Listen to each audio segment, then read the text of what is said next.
Hello. Today I'm going to show you another example of the application of second-order differentiation in electrical circuit system. Okay, let's look at this figure. Okay, connected in series, you have the source ET, that is 37/3 sine 3t volt, and you have the inductor equal to 1 hash, and you have the resistor R equal to 2 ohm, and you have the capacitor equal to 0.1 farad. So the question is, the RLC circuit in this figure above consists of a resistor R and an inductor L and a capacitor C connected in series together with a voltage source like this. By applying the Kirchhoff voltage law, show that the RLC circuit can be governed by this equation. So determine the current I when I0 equals 0 and I prime 0 equal to 4. So this is the initial condition given by the question. Okay, how are you going to solve this question? First of all, you have to know the voltage drop across. Okay, now in this figure you have the inductor, you have the resistor and the capacitor. So you have the VL equal to VL plus VR plus VC equal to ET. So as you know, the voltage drop across for the VL is L di over dt plus the VR is the IR, and VC is 1 over C integration I dt, and ET is 37/3 sine 3t. So this value is given by the question here. And what you need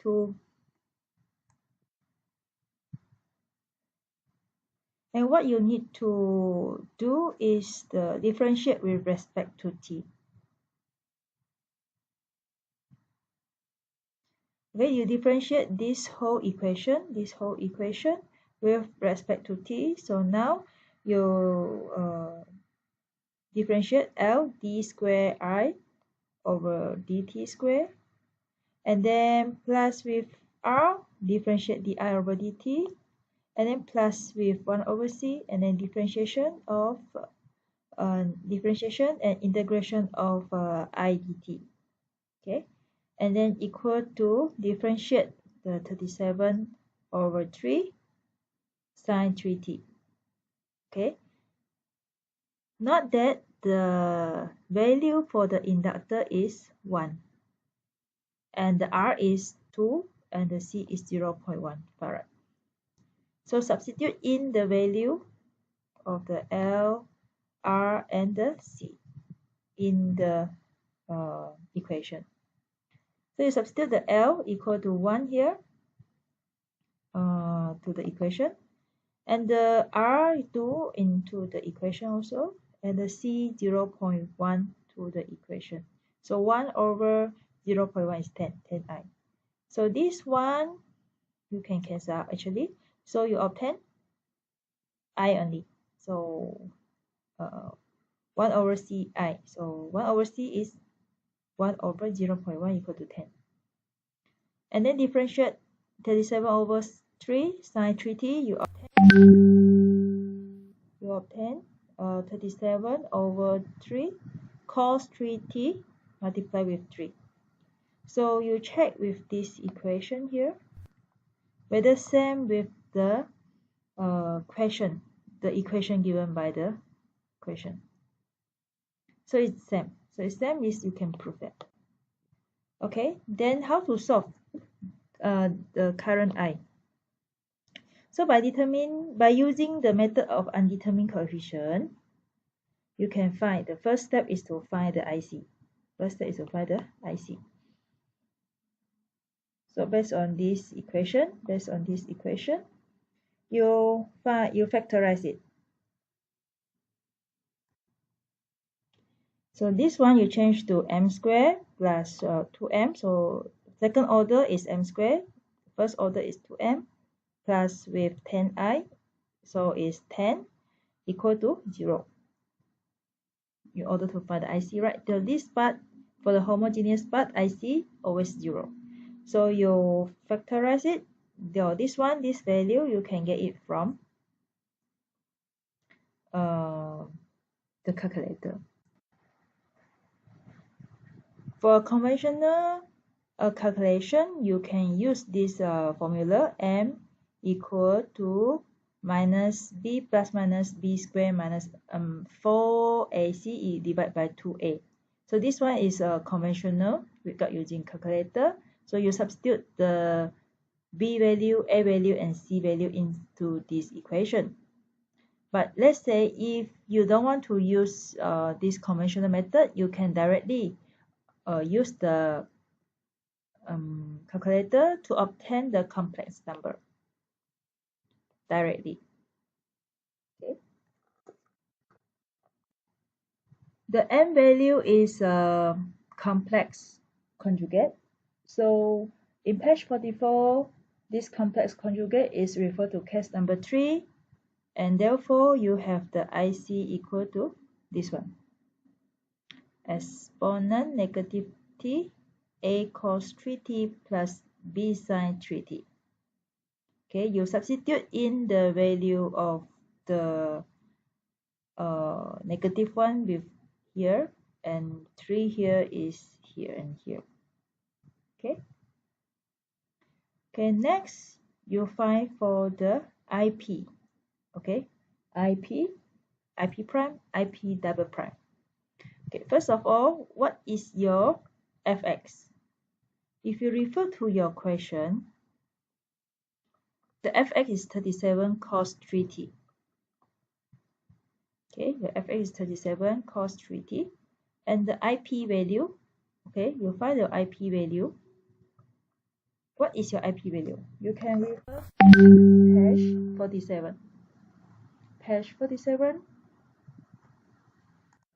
This is a trigonometry case. Your fx is in trigonometry, either sine or cos. So your assumed yp is c cos 3t plus d sine 3t. And then this IP, you will have to check with the IC. Is this same pattern? Okay, let's check. This one is c cos 3t and d sine 3t. So this one is exponent cos. This one is exponent sine. So these two pattern is not the same. Therefore, IP is not the same with the IC. And this is the latest. This one is considered as the latest IP value. So based on the latest IP value, you'll find the IP prime. You find the IP prime here. Okay. IP prime and then IP double prime.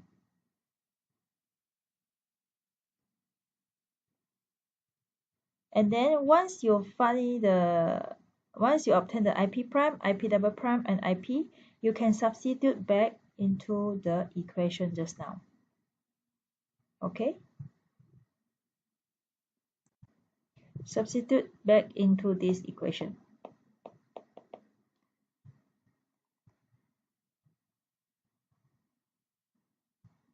So you have IP double prime plus 2 IP prime plus 10 IP equal to 37 cos 3t. So you substitute all the IP prime, IP prime, IP double prime, IP prime, and IP into the equation. Okay, this is the one that I have substituted in.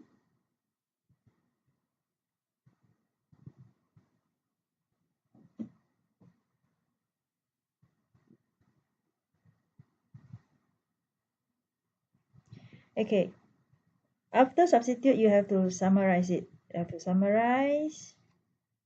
Okay, this one is negative 9c cos 3t, negative minus 9d sin 3t minus 6 sin 3t plus 6d cos 3t plus 10c cos 3t plus 10d sin 3d equal to 37 cos 3t.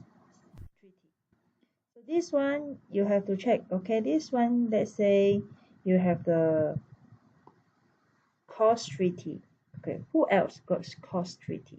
Okay, this one also got c cos 3t. Okay, This one also got c cos 3t. And this one is d sine 3t. This one also d sine 3t. So you can simplify it. So if you look at the cos 3t, c cos 3t, so negative 9. And then plus 10. So it is positive 1. So you have just c cos 3t, 1 only. And then you have a negative 9d plus 10d sine 3t. So you have only 1d sine 3t.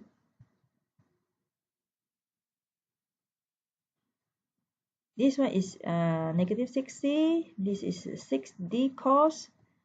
And then no more. So this one is just independent. And then this one is 37 cos 3t. 37 cos 3t. So you check. You compare the left hand side and with the right hand side. This one is cos 3t. Who else at the left hand side got cos 3t? So if you look at here, you have the 6d cos 3t. This one also c cos 3t. So you collect these two. So c plus 6d. C plus 6d. This one. And then plus with d minus 6c. D minus 6c sine 3t equal to 37 cos 3t. Now, you compare the cos 3t. So you have c plus 6d equal to 37. Equal to 37. So d minus 6c. D minus 6c equals 0. D equal to 6c.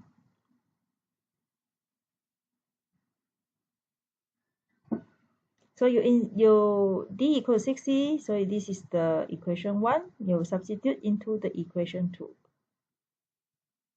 So c plus 6d equal to 37. C plus 6d is 6c. You substitute in. Then you got 37. Then your c value is. So next one is you have to substitute in the c value is the equation into the equation 1. So d equal to 6c. And then you substitute the c is 1, so d equal to 6. And then you find the IP. IP is c cos 3d plus d sine 3d. And then you have the general solution. So general solution usually is IC plus IP. IC is the IC value here. Is the IC. And this is the IP value. The latest IP value.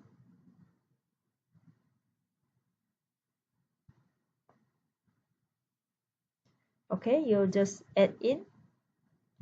And then since the question given the initial condition, so you need to solve the initial condition in order to obtain the A and B. Okay, so first of all, you